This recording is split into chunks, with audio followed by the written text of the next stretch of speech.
हरे कृष्णा राधे राधे दोस्तों, आज हम आपको बताएंगे कि द्विज प्रिय संकष्टी चतुर्थी 2025 की कथा क्या है, इसकी पूजन विधि क्या है, इसकी महत्व क्या रहने वाला है। तो चलिए शुरू करते हैं।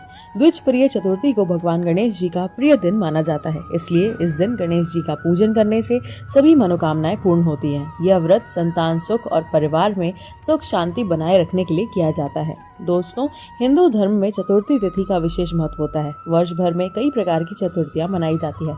फागुन मास के कृष्ण पक्ष की चतुर्थी की जो तिथि है वह द्विज प्रिय चतुर्थी कहा जाता है। इस साल यह व्रत 16 फरवरी को किया जाएगा। इस दिन भगवान गणेश जी की विशेष पूजा की जाती है। धार्मिक मान्यताओं के अनुसार इस व्रत को रखने से व्यक्ति को संतान सुख, विद्या, बुद्धि और समृद्धि प्राप्त होती है। दोस्तों, चलिए जानते हैं इस व्रत का क्या महत्व है। द्विज प्रिय चतुर्थी को भगवान गणेश जी का प्रिय दिन माना जाता है, इसलिए इस दिन गणेश पूजन से मनोकामनाएं पूर्ण होती हैं। यह व्रत संतान सुख और परिवार के सुख शांति बनाए रखने के लिए किया जाता है। विशेष रूप से वे लोग जो इस व्रत को करते हैं वो अपने जीवन में विद्या, बुद्धि और ऐश्वर्य की कामना करते हैं।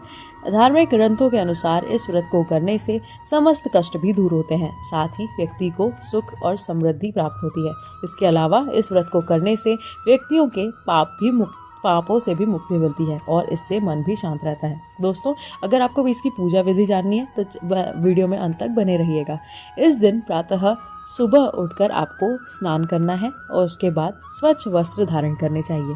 पूजा से पहले संकल्प लिया जाता है और यह व्रती के विधि पूर्वक व्रत करने और भगवान गणेश जी का आशीर्वाद प्राप्त करना चाहिए।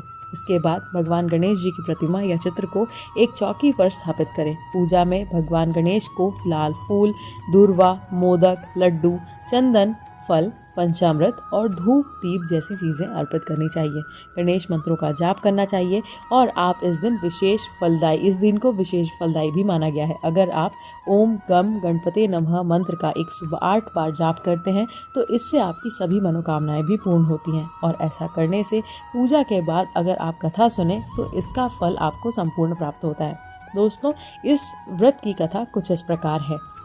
पौराणिक कथा के अनुसार एक बार शिव और पार्वती के बीच चौपड़ का खेल शुरू हुआ, लेकिन उस समय वहां पर उन दोनों के अलावा कोई और मौजूद नहीं था जो इस खेल के निर्णायक की भूमिका निभा सके। इस समस्या का समाधान निकालते हुए शिव जी और पार्वती जी ने मिलकर एक मिट्टी की मूर्ति बनाई और उसमें प्राण डाल दिए। शंकर पार्वती जी ने मिट्टी से बने बालक को इस खेल में हार जीत का निर्णय लेने के लिए आदेश दिया।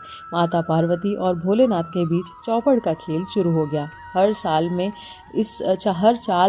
देवी पार्वती ने शिव जी को मात दे दी। इस तरह खेल चलता रहा, लेकिन एक बार बालक ने गलती से माता पार्वती को हारा हुआ घोषित कर दिया। देवी बालक की इस गलती से क्रोधित हो उठी और गुस्से में उन्होंने बालक को लंगड़ा होने का श्राप दे दिया। बालक ने अपनी भूल पर मां पार्वती से बार बार माफी मांगी, लेकिन देवी ने कहा कि अब श्राप तो वापस नहीं लिया जा सकता। बालक ने माता से इसका उपाय जाना। देवी पार्वती ने बालक को श्राप से मुक्ति का उपाय बताते हुए कहा कि फागुन मास की संकष्टी चतुर्थी के दिन भगवान गणेश जी के द्विज प्रिय रूप की विधि विधान से उपासना करो। बालक ने ऐसा ही किया और गौरी पुत्र गणेश बालक की सच्ची श्रद्धा देखकर बेहद प्रसन्न हुए। बालक श्राप मुक्त हो गया और उसके पैर पूरी तरह से स्वस्थ हो गए और वह सुख शांति से अपना जीवन यापन करने लगा।